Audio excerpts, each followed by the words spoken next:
Olá, eu sou o pastor Adejarlan Ramos. Nós vamos estudar hoje a lição de número 11, o reinado de Ezequias. Estamos estudando o primeiro e segundo livro dos reis. A lição de hoje, o reinado de Ezequias. O objetivo desta lição é asseverar que o Senhor ouve a oração dos que o temem e também, como objetivo específico, apresentar o íntegro reinado de Ezequias, sinalizar as afrontas de Senaqueribe e registrar o fim de Senaqueribe. Bem, o reinado de Ezequias é comentado na nossa lição como um dos melhores de Judá. É interessante, se você puder mostrar para os seus alunos uma lista dos reis de Judá, para que eles possam compreender melhor. Talvez muitos não estão afeitos, né, a essa lista. Então nós temos Roboão, Abias, Asa, Josafá, Jeorão, Acasias, Atalia, Joás, Amazias, Uzias, Jotão, Acás, Ezequias. Veja então que Ezequias reinou logo depois de Acás. Ele reinou durante 29 anos e foi o melhor rei de Judá.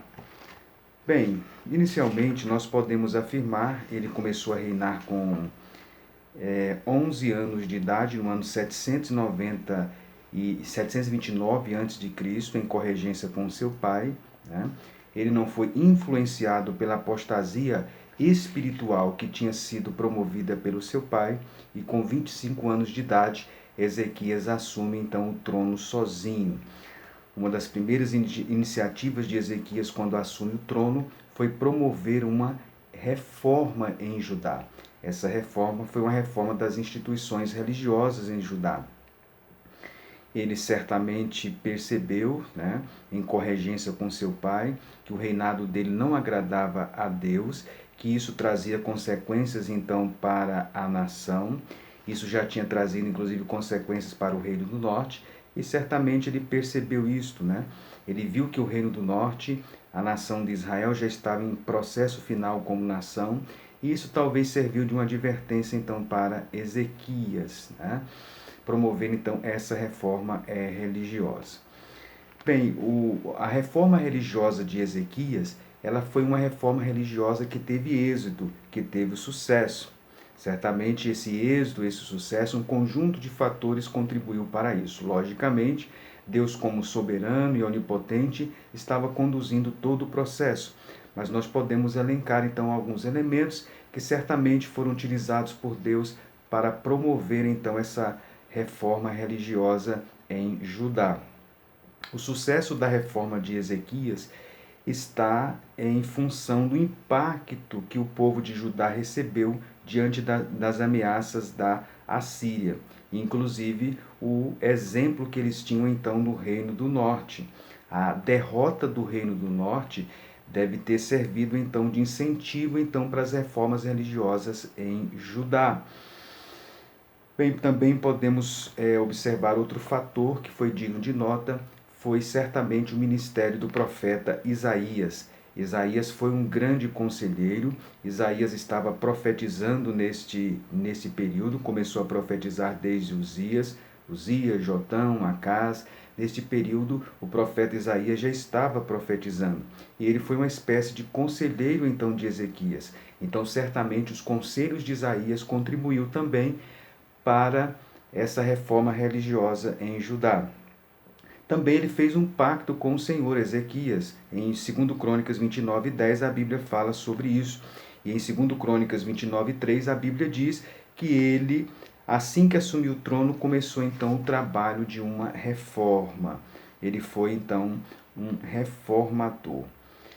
Outro ponto também que nós podemos considerar, um motivo para o rompimento de Ezequias para com as idolatrias de seu pai, certamente foi o fato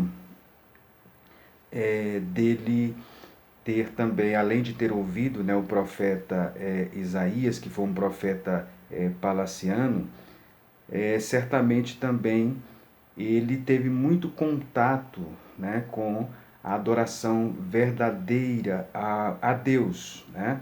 Isaías certamente deve ter influenciado ele também nesse sentido, não só no sentido de conselho, mas também no sentido de promover uma verdadeira adoração. Isaías tinha uma comunhão com Deus, e isso deve ter incentivado Ezequias também na busca desta comunhão, né? Bem, também nós podemos observar que Ezequias ele fez grandes obras em Judá. Ele promoveu então a reforma religiosa, ele limpou o templo. Nós vamos observar isso ao longo da lição. A lição comenta então sobre o justo reinado de Ezequias. Logicamente, nós tivemos várias questões políticas, né? O reinado de Ezequias nós podemos classificar como um reinado justo. Como um reinado justo. O reinado dele teve sucesso em Judá.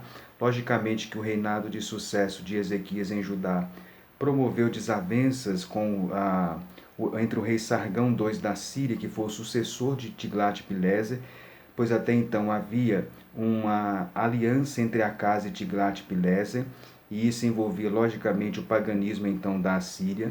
Quando Ezequias então promoveu a reforma religiosa e consequentemente o abandono da idolatria, logicamente a principal consequência foi a quebra das relações políticas com o rei que governava naquele período, que era Sargão II. Então, as relações entre os dois reinos ficaram cada vez mais difíceis, mais melindrosas, mais tensas, né? E isso aumentou então devido à instabilidade e às ameaças também exteriores e o medo de que iria acontecer o que aconteceu no Reino do Norte pudesse acontecer também em Judá de forma mais evidente, né? Então nós tivemos aí essas questões então políticas envolvendo então o período do reinado de Ezequias. A lição ela não foca tanto nessas questões políticas, né? Logicamente ela enfoca então a questão mais religiosa. O justo reinado de Ezequias. Ezequias então foi um rei reformista. Ele reforma no sentido de restauração, de restaurar. O que foi que Ezequias fez? O que foi que Ezequias restaurou durante o seu reinado? Ele restaurou o culto a Deus. O culto passou por uma grande reforma em Jerusalém. Os antepassados tinham fechado a porta do templo, tinha prevalecido a idolatria, eles então, as lâmpadas tinham sido apagadas, tinham deixado de queimar incenso e de oferecer sacrifícios. É quando então Ezequias ele propõe uma reforma em Jerusalém, a capital de Judá. Ele destrói os altares dos deuses pagãos, inclusive aquele altar que tinha sido construído por Acás, está lá em 2 Reis 16, o versículo 10. Ele viu uma cópia de um altar pagão na cidade de Damasco e ele fez uma réplica em Judá. Isso está em 2 Reis 16, 10. E o rei Ezequias mandou destruir esses altares, inclusive o altar do rei Acás. Ele também destruiu a serpente de bronze que Moisés tinha erguido no deserto, que depois se tornou um objeto de idolatria, centenas de anos depois. Ele reabriu as portas do templo, ele restabeleceu as ofertas e os sacrifícios. As ofertas e os sacrifícios são aquelas ofertas previstas lá no livro de Levítico, previstas na lei. Ele também instituiu os ofícios sacerdotais e ele também celebrou a Páscoa, né? É o que a Bíblia então nos informa. Ou seja, ele chegou então diante de Deus com um coração puro, com um coração sincero.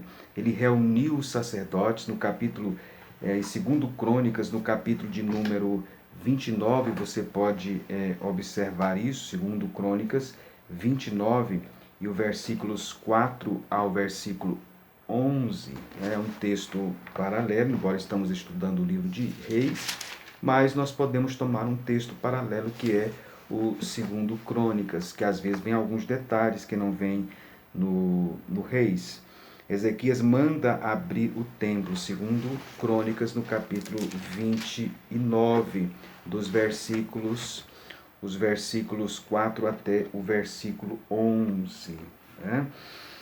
Bem, ele reúne então os sacerdotes, faz uma reunião com os sacerdotes, com os levitas, com as lideranças, nós podemos ver aí nesse texto, e ele então, ele convoca então a todos, ele exorta a todos então a não serem negligentes, a buscarem ao Senhor, porque Deus os tinha escolhido para eles servirem ao Senhor, serem ministros de Deus e também queimarem incensos ao Senhor. Isso está em 2 Crônicas 29 e o versículo de número 11. 14 líderes nessa ocasião se encarregaram então de recolher os recursos e preparar a purificação do templo. Então a reforma começa com uma reunião com a liderança. Nesse período, então, houve uma incitação aos líderes e um chamamento deles à responsabilidade para servirem ao Senhor na casa de Deus. A serpente de bronze que fora construída lá por Moisés, ela se transformou em um deus, para alguns que se enveredaram pelo caminho da idolatria. Esse deus foi chamado de Neostã, passaram a ter um significado profundo para alguns e foi venerada por alguns, se tornando um objeto então de idolatria. E Ezequias então agiu também em relação a isso, retirando, destruindo esta serpente de bronze do templo de Moisés. Então, houve, em segundo lugar, a purificação também dos locais sagrados. A purificação dos locais sagrados. Depois dos sacerdotes se reunirem, se congregarem, de purificarem a casa de Deus, houve uma limpeza também, limparam a casa de Deus, purificaram, jogaram tudo que era impuro, que estava na casa do Senhor, e começaram então a estabelecer o culto. A purificação ela foi completa. A expressão todos aparece em 2 Crônicas, capítulo 29, versículo 18 e o versículo 19. Nada ficou para trás, Houve uma purificação dos espaços sagrados. Então, houve a eliminação de objetos de idolatria e uma purificação do espaço também sagrado, que era o templo do Senhor. E, consequentemente, também houve uma adoração nacional. O rei Ezequias conclama o povo para uma espécie de reinauguração do templo. Aquele momento lá do Antigo Testamento, que nós já estudamos, da inauguração do Templo de Salomão, foi um momento muito festivo. Mas agora que o templo estava abandonado, o que Ezequias fez? Ezequias, então, promoveu a reforma, promoveu a limpeza e conclamou o povo para uma espécie de reinauguração do templo. Nesta reinauguração houve sacrifícios, houve ofertas, houve cânticos, o povo ficou comovido, enfim, e todos então adoraram ao Senhor. Todos se prostraram diante de Deus, reconhecendo-lhe a soberania, reconhecendo que Ele era Senhor. Imagine esta cena maravilhosa ali em Jerusalém, ali em Judá. Uma corte toda se curvando diante do Senhor. O artesão, uma corte real, todos ali se curvando então diante da soberania do grande Deus. Uma das coisas que Ezequias também fez foi a celebração da Páscoa. A Páscoa marcava a saída, uma festa que relembrava a saída do povo do Egito, sempre fez parte do calendário judaico, mas estava sendo negligenciado. E agora o rei Ezequias, então, celebra a Páscoa, convidou inclusive as tribos do Reino do Norte para participarem e houve um grande ajuntamento de pessoas em Jerusalém, uma festa extraordinária. Ali estavam os sacerdotes, ali estavam os levitas orando, o Senhor ouviu a oração, está em 2 Crônicas 30, versículo 20 e 27, houve júbilo, houve alegria, houve contentamento, Deus estava entre eles. Era uma convocação para a santidade, para voltarem-se para o Senhor. Era uma celebração de adoração a Deus, inclusive atingindo também outras nações vizinhas de Israel. Vocês imaginam o impacto que isso causou na nação, o impacto que isso causou então em Judá, para destruir os ídolos e voltar-se inteiramente para Deus. Deus então levantou Ezequias para promover então essa reforma. Então, a primeira parte do nosso comentário. A segunda parte do nosso comentário, ela comenta sobre Senaqueribe invade Judá. Nesse período, a Assíria estava em franco crescimento, avanço. Esse é o tempo do profeta Isaías. A Assíria, então, estava desenvolvendo, a Assíria estava avançando, A Síria então estava invadindo várias nações do Oriente Médio e Senaqueribe então achou que poderia fazer o mesmo em Judá. Ele então cria uma expedição para invadir Judá, né? Inclusive toma algumas cidades em torno de Jerusalém, ameaça Jerusalém, mas essa ameaça dele, Deus milagrosamente ajudou o rei Ezequias, né? O rei Ezequias ficou preocupado, mas as exortações de Isaías continuavam para ele confiar no Senhor. Ele, inclusive, consultou o profeta Isaías. Ele ficou temeroso. Em Isaías 37, versículo 1 a 7, o rei Ezequias consultou o profeta Isaías. E o profeta Isaías foi que a palavra do Senhor era que haveria vitória para Judá, né? Já que eles estavam obedecendo então a Deus, né? Mediante isso, então, a Síria, então, manda uma carta desaforada para o rei Ezequias, o Senaqueribe, e o resultado disso foi, já entrando na terceira parte do comentário, a oração do rei e o livramento do Senhor. A oração confiante de Ezequias. O rei assírio, os assírios eram muito terríveis, né? Eles eram cruéis, eles gostavam também de ameaçar. Ele enviou uma carta atrevida e ameaçadora para o rei Ezequias. Nessa carta ele estava exigindo que Jerusalém deveria render-se completamente à Síria. Ele disse que já tinha tomado várias regiões, várias nações, e quem era o Deus que poderia livrá-los da mão de Senaqueribe, nas mãos da Assíria? É neste momento, então, que o rei Ezequias, ele apresenta a carta diante do Senhor. Ele entra no templo e ele apresenta a carta diante do Senhor, né? Ele reconhece a soberania de Deus, ele apresenta a afronta então diante de Deus através dessa carta e pede, solicita a Deus que o livre. Deus nesse momento conforta o rei Ezequias, usando inclusive o profeta Isaías, Isaías 37, versículos 6, 7, 21 e 22. É interessante que você mostre esses textos bíblicos, porque talvez muitos alunos não estão afeitos, né? O Senhor então disse que tinha ouvido a oração do rei e sobre o atrevimento então de Senaqueribe, e naquela mesma noite então Deus deu uma grande vitória para Judá. Um anjo foi enviado e matou 185 mil soldados assírios, né?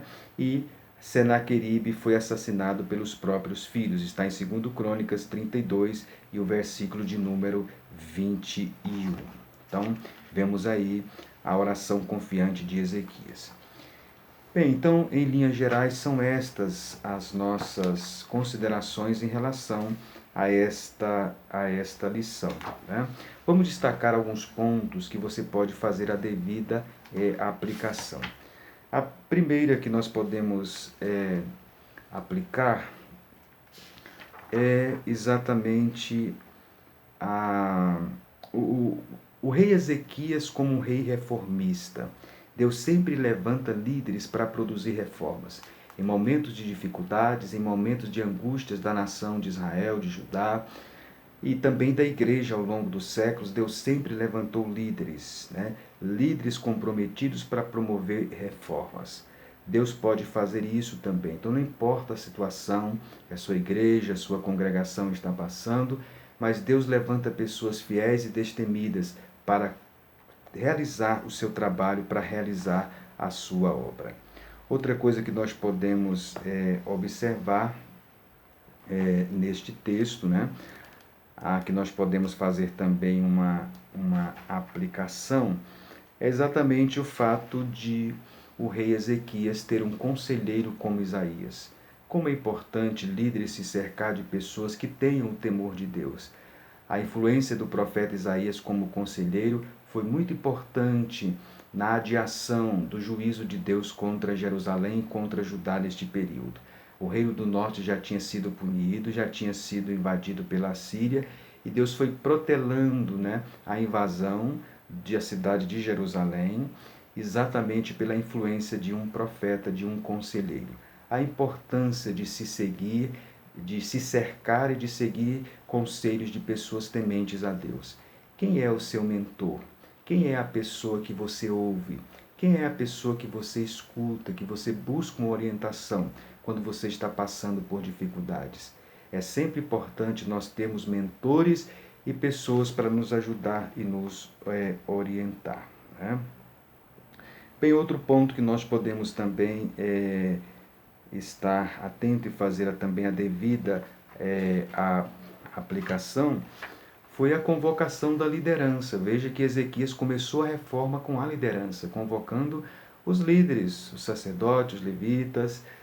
A reforma começa com liderança. Aqui entra a importância de uma liderança, né? Foi a liderança que promoveu o afastamento a Deus, contribuiu para o afastamento a Deus, e foi a liderança que Deus chamou então para aquele momento da reforma. Então, aqui você pode destacar o papel dos líderes cristãos, né? A reforma começa com eles. Começa com eles. Então, o papel então da liderança. Bem, outra coisa que nós podemos atentar aqui é o rompimento. Essa reforma envolveu o rompimento, a destruição dos altares pagãos, a destruição de ídolos e também a purificação dos espaços sagrados. A reforma começa com santificação. É necessário haver uma santificação, uma busca a Deus e um abandono da prática do pecado. Foi isso que aconteceu em Judá. Outra coisa que nós podemos aprender aqui nesse texto é a oração dos momentos de aflição.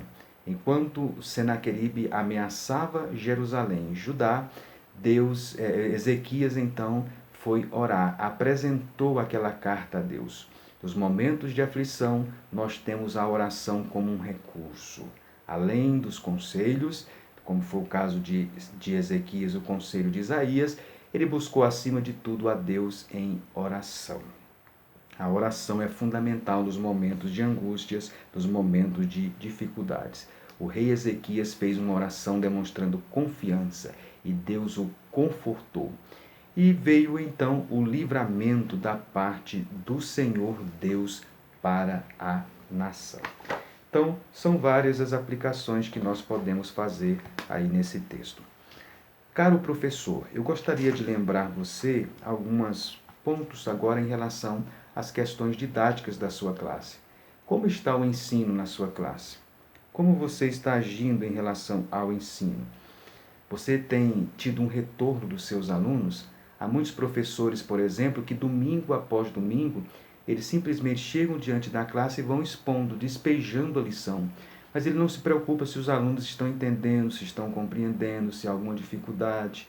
Não deixa eles falarem para ele fazer uma avaliação de como está o entendimento dos alunos. Então é importante você verificar isso. Logicamente, deve ter cuidado para não tomar muito tempo, mas você deve se autoavaliar. Você está sendo didático? Não basta apenas ter muito conhecimento bíblico, encher de informações enciclopédicas, culturais, geográficas. É necessário você entender que o ensino deve ser didático. Você está sendo didático no seu ensino? Você está se preocupando não somente com o conteúdo, mas também com a forma como você está ensinando? Preocupe-se também com a sua linguagem. A sua linguagem clara é acessível, é uma linguagem que eles podem de fato compreender, né? E são pontos então que você precisa então avaliar. Faça também um planejamento. Não chegue diante da classe sem um planejamento da sua aula. Você precisa planejar a sua aula. Como é que você vai introduzir a aula? Como é que vai ser o corpo da lição? Como é que você vai fazer a conclusão e a devida aplicação? Você tem se preocupado com isso, com o planejamento da aula? Logicamente, isso demanda dedicação para o ensino. Então, nesta lição, eu chamo a atenção para os aspectos didáticos também da escola dominical, da lição da escola dominical. Então, caro professor, caro aluno, essa é a nossa lição, então, de domingo, a lição de número 11, dia 12 de setembro de 2021, o reinado de Ezequias. Leia os textos bíblicos. É importante que sempre que você fizer afirmações, os alunos estejam com a Bíblia aberta, tanto no livro de Reis como no livro de Crônicas, mostre nos textos bíblicos para que eles possam acompanhar. A vantagem e a importância de você mostrar o texto na Bíblia é que fixa melhor, é que faz os alunos entrar em contato com o texto bíblico, especialmente nos dias que nós estamos vivendo, que muitas pessoas não têm tempo para ler a Bíblia. Então, o aluno entrar em contato com o texto bíblico, isso é muito importante nos dias atuais. Tanto os alunos antigos quanto os mais novos. Há muitos novos, por exemplo, que não são muito afeitos ao texto bíblico. Então é importante você mostrar na Bíblia, não parta do pressuposto que todos conhecem. Muitos que estão ali talvez não conheçam, não estão afeitos, então mostre. Isso dá autoridade para o seu ensino. Você não está ali ensinando algo secular, você está ensinando as Escrituras. Você é um ensinador cristão. Então, mostre o texto na Bíblia. Depois comente então, Comente um pouquinho as questões políticas, não se detenha tanto nas questões políticas, e comente as reformas do rei Ezequias. Os pressupostos da reforma, as bases da reforma, os elementos que foram reformados ali, as consequências da reforma, enfim, um grande avivamento que nós tivemos no tempo de Ezequias. O reinado de Ezequias foi um dos maiores avivamentos do Antigo Testamento. Se alguém vai estudar sobre avivamento na Bíblia, um dos avivamentos que não pode esquecer é o avivamento, então, no tempo do rei Ezequias. Nós estamos diante, então, de um dos maiores avivamentos no período do Antigo Testamento. Que Deus, portanto, o abençoe. Nós agradecemos você que tem nos acompanhado. Se inscreva no canal, compartilhe esse vídeo. Eu agradeço os irmãos que têm te dado um retorno. Irmãos, entram em contato. Às vezes pedem que nós enviemos os vídeos. Às vezes nós atrasamos um pouco devido aos nossos afazeres semanais, alguns compromissos que nós temos na igreja. Mas nós agradecemos os irmãos que têm compartilhado, que têm dado um retorno também. Que Deus o abençoe, regue tudo com oração e esteja diante da classe para ensinar no próximo domingo e haja como um verdadeiro educador cristão. Até a nossa próxima lição. Que Deus o abençoe.